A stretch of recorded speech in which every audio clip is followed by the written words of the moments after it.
Olá, galera do sétimo ano, meus queridos alunos e alunas de História e Ética e Cidadania. Hoje nós vamos falar sobre o PED número 2, beleza? Vamos lá? Especificamente, o PED número 8, a seção número 8, ele vai falar sobre História. A seção número 9 vai falar sobre Ética e Cidadania. Então, falando sobre a seção 8, especificamente sobre História, nós temos um texto em que esse texto ele vai falar sobre as grandes navegações. Né? Aquela época que nós estudamos sobre a expansão marítima, que foi o momento em que os europeus desenvolveram tecnologias marítimas, certo? Ligado à tecnologia náutica, né? Onde os europeus tiveram condições de navegar a grandes distâncias, expandindo assim o seu comércio, expandindo assim a colonização. Desculpem, eu estou gravando em casa e está tendo aí, passando um carro vendendo alguma coisa aqui, sempre tem uma musiquinha, mas enfim, né? Ou seja, esse momento em que, através da tecnologia, os europeus, não só os europeus, né? Os asiáticos, né? Tendo aí como exemplo os chineses, eles desenvolveram tecnologias que puderam levar o homem a grandes distâncias, principalmente através dos mares. Né? A esse momento foi chamado de a expansão marítima ou as grandes navegações. Foi exatamente nesse contexto que os europeus chegaram na América, né? Através de Cristóvão Colombo, né? Representando os espanhóis, embora ele tenha sido, por nascimento, italiano, né? Genovês, tá? E Pedro Álvares Cabral chegando aqui na América, né? E representando Portugal, nos colonizando, beleza? Mas o que por trás das grandes navegações, você vai ter o desenvolvimento tecnológico na época, né? Tá aqui as caravelas, né, que vai ser um desenvolvimento tecnológico na época, que serão barcos menores, porque antes das caravelas existiam os galeões, que eram navios grandes e pesados e lentos. Esses navios eram tão pesados que eles não chegavam muito próximo da costa, porque eles encalhavam. Né? Então eles ficavam lá embaixo, onde descia os barcos e faziam com que as pessoas, os marinheiros, chegassem até a terra. As caravelas não, elas eram mais ágeis e mais leves, podendo se aproximar mais da costa. Certo? Aí as caravelas sendo representadas, né? Em termos de desenvolvimento tecnológico, você vai ter várias tecnologias que foram desenvolvidas naquela época. Uma delas foi a bússola, né? Aonde um dos ponteiros é imantado e esse ponteiro aponta sempre para o norte, né? Ou seja, através do direcionamento do norte, você já sabe para onde seguir. Para sul, né? Para leste, para oeste, porque você já sabe onde fica o norte, certo? Você vai ter também o quadrante que foi desenvolvido nessa época, aonde através das constelações, né, à noite, você tinha a possibilidade de se localizar, proporcionando assim que os navegadores navegassem à noite sem se perder. Né? Ou seja, através do quadrante, você se localizava através das estrelas e podendo assim navegar nos mares sem se perder. Certo? Você vai ter outro desenvolvimento tecnológico também, que vai ser a balestilha, certo? Que tinha a função de medir a altura, né,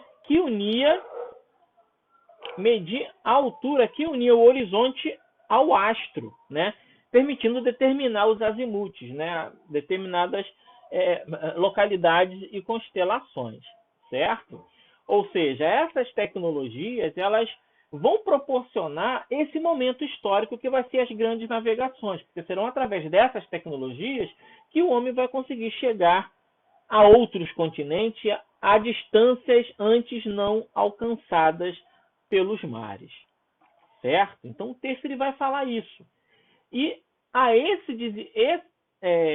esse desenvolvimento tecnológico, você vai receber vai ser graças a contribuições não só de europeus, né? Mas os europeus vão importar tecnologias, né? E muitas dessas tecnologias não foram inventadas na Europa, foram inventadas na Ásia, por exemplo, né? Então os chineses vão ter a sua contribuição, os árabes terão a sua contribuição no conjunto dessas tecnologias que vão proporcionar aos europeus, não só aos europeus, né, ao homem naquela época alcançar grandes distâncias pelos mares, beleza? Tranquilo, então. Lendo o texto, vamos seguir ao item A. Faça uma pesquisa sobre as tecnologias desenvolvidas nas grandes navegações e as utilizadas atualmente. Após, preencha o quadro abaixo com algumas tecnologias das grandes navegações e as atuais tecnologias, fazendo um paralelo entre as mesmas. Ou seja, você vai pesquisar sobre tecnologias desenvolvidas nas grandes navegações e as utilizadas hoje em dia. Beleza, já fez? Foram desenvolvidas tais tecnologias, tais tecnologias na época das grandes navegações, e foram desenvolvidas tais tecnologias nos dias de hoje. O que você vai fazer? Você vai colocá-las nesse quadro aí abaixo aqui. Beleza? As tecnologias desenvolvidas nas grandes navegações e as tecnologias atuais. E a função de cada uma. Certo? Por exemplo, a bússola foi feita na época das grandes navegações. O sonar, que é utilizado pelos submarinos, são tecnologias atuais. Só que vocês vão explicar para que cada uma serve, logo ao lado, fazendo assim um paralelo, né? Por exemplo, a bússola ajudou o homem a se localizar e a se locomover na época das grandes navegações pelos mares, não só pelos mares, mas por terra também. O sonar ajuda na locomoção dos submarinos embaixo da água, e assim por diante. Eu quero 4 tecnologias para cada época. Beleza? Tranquilo? Moleza, né, gente? Então, vamos continuar aqui. Tá? A seção 9. A seção 9 é especificamente sobre ética e cidadania. Esse texto, exclusivamente, ele vai falar sobre, como eu posso dizer, tipos de conhecimento, como mostra o quadro, né?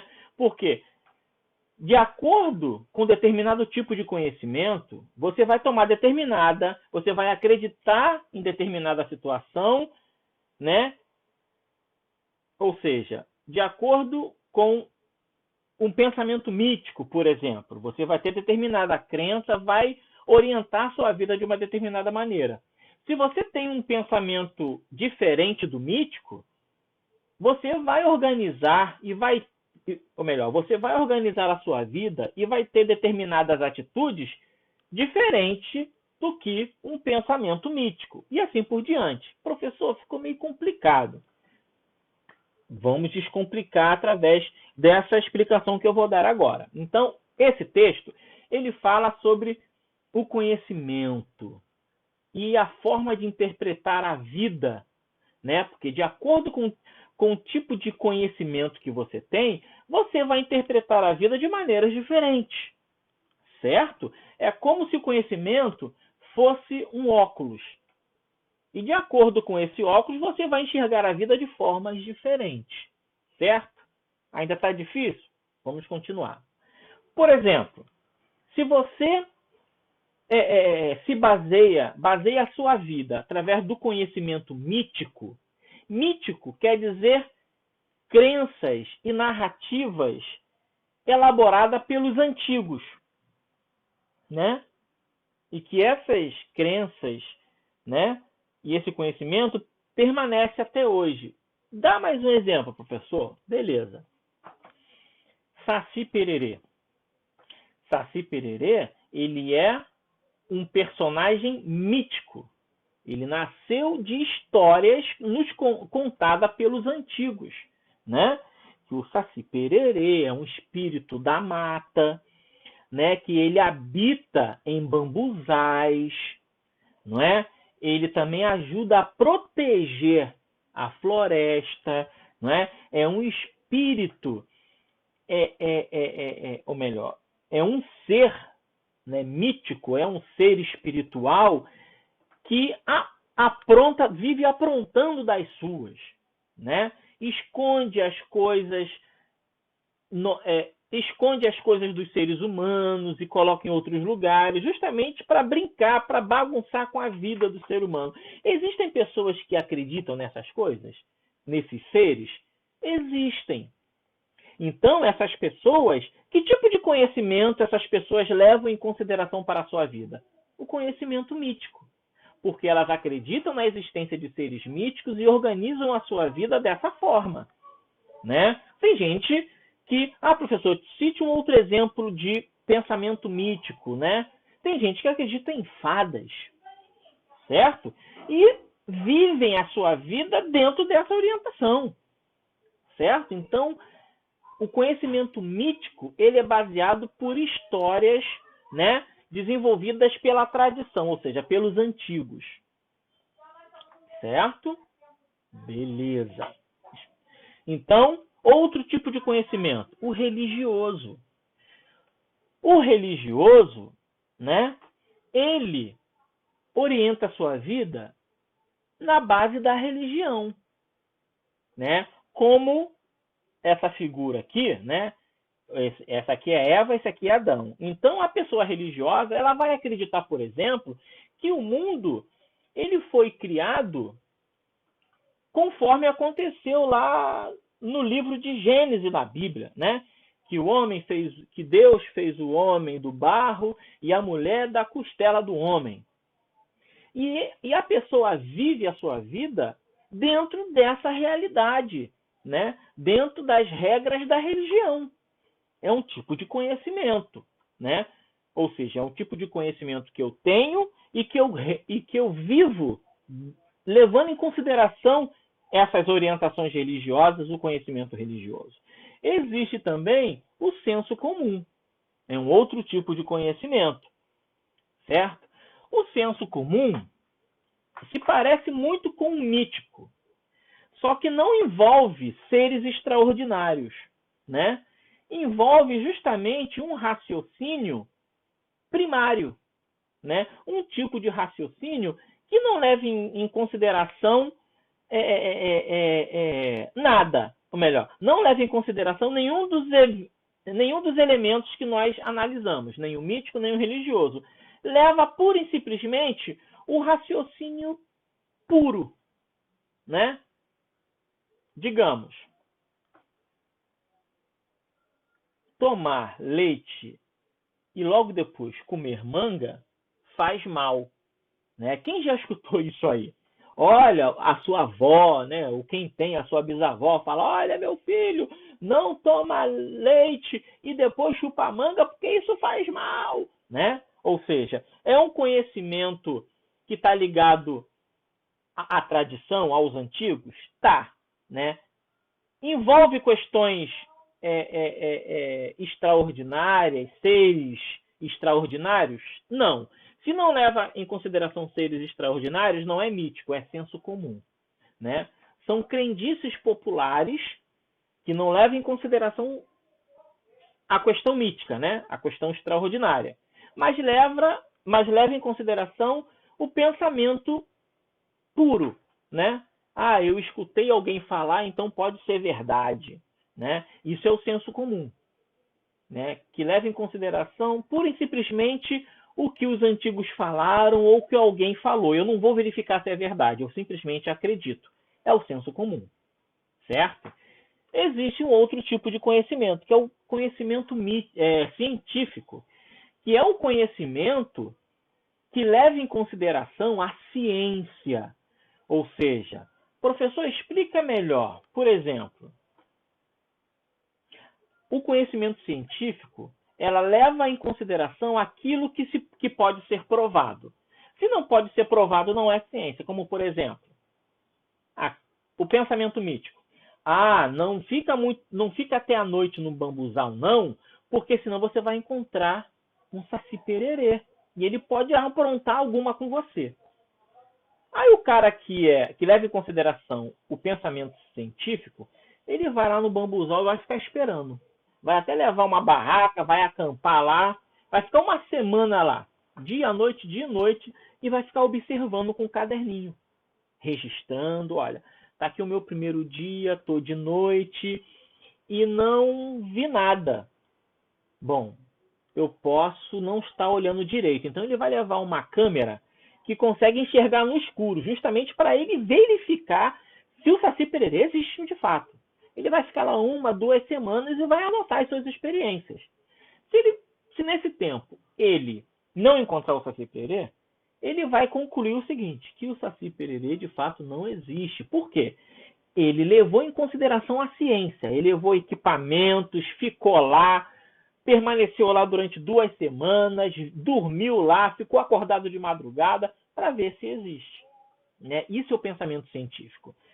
Porque a ciência ela só consegue acreditar naquilo que ela pode provar, naquilo que ela pode ver. Né? Então, a ciência ela tem como base a observação. Se eu vi que aconteceu, existe. Se eu não vi que aconteceu, não existe, né? E o pensamento científico hoje em dia ele predomina, né? Porque a ciência ela se sofisticou tanto, né? Que hoje em dia a ciência consegue provar coisas que a gente não vê, por exemplo, como as bactérias. A gente consegue ver a olho nu as bactérias? Não, mas a ciência desenvolveu uma tecnologia que é o microscópio que a gente consegue ver a bactéria. E vai mais ainda, através de experiências e estudos científicos, comprovou que existem bactérias que fazem mal ao ser humano e existem bactérias que fazem bem ao ser humano. Né? Ou seja, é a ciência. Eu só posso dizer que existe se isso funciona, se isso faz mal ou se isso faz bem, se eu comprovar cientificamente, se eu provar ali, ó, por A mais B, através de estudos de observação, que aquilo ali funciona ou existe. Isso é o pensamento científico. Tem como a base a ciência. E aí tem o Albert Einstein, né? Que eu estou utilizando aqui. Deixa eu me virar para cá, né? Que tem mais uma imagem, né? Tem o Albert Einstein aí, que é um dos personagens mais conhecidos da ciência, o físico, né? Albert Einstein, que que desenvolveu a teoria da relatividade através de dados científicos, dados matemáticos, físicos, científicos, né? E existe o pensamento filosófico, que você utiliza unicamente o raciocínio, a razão. A filosofia, ela anda de mãos dadas com a razão. Né? Você usa o pensamento racional. Não é qualquer pensamento como o senso comum, por exemplo. Né? Só porque a pessoa disse faz sentido? Não, eu vou raciocinar para ver se aquilo que a pessoa disse faz sentido. Né? E eu utilizo aí um dos filósofos que eu mais admiro, que é o Søren Kierkegaard, que vai ser o filósofo que vai desenvolver a filosofia do existencialismo, né? Que vai ser o pai do existencialismo, Søren Kierkegaard. Beleza? Então, ok. Dito tudo isso, né? O texto ele nos provoca a pensarmos que tipo de conhecimento nós utilizamos para julgar a nossa vida, para tomar decisões, né? Que tipo de conhecimento é o mais seguro para nós basearmos a nossa vida, né? Aí ele traz aí um pequeno texto aqui embaixo, né? Trazendo o exemplo da hidroxicloroquina, que esteve aí em discussão aí nas mídias, né? A sua eficácia ou não para o combate do Covid-19, né? Então, a letra A diz o seguinte: encontre uma reportagem que trate sobre o assunto. Cole ou copie na folha de trabalho.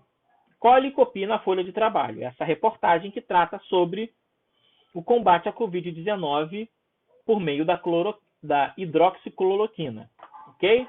E apresente a conclusão que a OMS chegou sobre o mesmo medicamento. Ou seja, você vai pegar uma reportagem que fala sobre a eficácia, né, que trate sobre o assunto, ou seja, a eficácia da hidroxicloroquina no combate à Covid-19. Beleza, consegui esse artigo. Está aqui, certo? Essa reportagem. Agora eu vou procurar uma outra reportagem que a OMS se posiciona sobre a eficácia da hidroxicloroquina no combate da Covid-19. Ou seja, eu vou pegar uma reportagem que fala sobre a opinião da OMS, ou seja, a Organização Mundial de Saúde, sobre esse assunto, né? Se é eficaz ou não a hidroxicloroquina no combate à Covid-19, né? Qual é a moral dessa atividade? Porque o senso comum diz uma coisa, né? Agora, o que a ciência diz? Qual o posicionamento da OMS em relação ao combate da Covid-19 pela hidroxicloroquina? Certo? Então, voltando, a letra A está pedindo para você pegar duas reportagens. Uma reportagem falando sobre a eficácia da hidroxicloroquina no combate à Covid-19, é uma reportagem. A segunda reportagem é a opinião da OMS sobre essa questão. Beleza, gente? Tranquilidade? Vamos para o último slide nas duas últimas questões, tá? Após ler a reportagem, né, a reportagem que nós acabamos de falar, tá?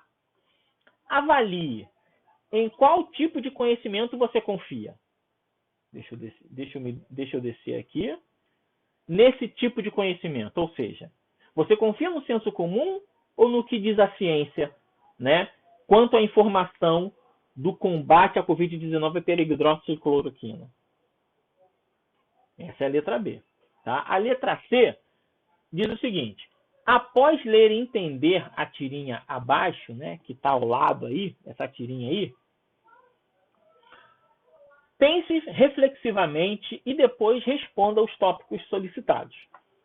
Muitas vezes preferimos deixar nossas crenças e opiniões nos guiarem, né? Ao invés de procurarmos conhecer melhor as coisas. Ou seja, a gente vai de supetão, escuta a opinião do outro, mas não pesquisa a fundo para saber se aquilo é certo ou errado, certo? Utilizamos-nos de questionamento e do ato de filosofar. Ou seja, ao invés de procurarmos conhecer melhor as coisas, utilizamos-nos de questionamentos e do ato de filosofar. Por isso, solicito que você apresente exemplos que reflitam esse conflito entre crenças e opiniões versus conhecimentos, relacionados a copie sua tabela na folha de respostas. Ou seja, qual é a atividade que você vai fazer? Sobre esses temas, desigualdade social, desemprego e educação escolar, quais são os motivadores da desigualdade social? O que as crenças e opiniões particulares das pessoas dizem e o que o conhecimento científico diz sobre, ou seja, as opiniões particulares e crenças, ou seja, o senso comum diz que a desigualdade social é motivado por isso. Agora, o que o conhecimento, a ciência, diz que são os motivadores da desigualdade social? E você vai colocar aqui. Deu para entender? O que as crenças e opiniões particulares diz que é o motivador do desemprego? Você vai colocar aqui. Agora, o que a ciência e o conhecimento diz que são os motivadores do desemprego? Né? E assim por diante. Deu para entender? De acordo com cada item, você vai colocar os motivadores. O que diz a crença particular e a opinião particular, você vai colocar aqui como eu posso dizer? nessa coluna, e nessa coluna aqui é o que diz a ciência e o conhecimento, né? Que são os motivadores da desigualdade social, do desemprego, da educação escolar. Ok, gente? Beleza? Tranquilidade? Então, até a próxima. E a gente se encontra na próxima semana falando sobre o PED 3. Um abraço e um grande beijo.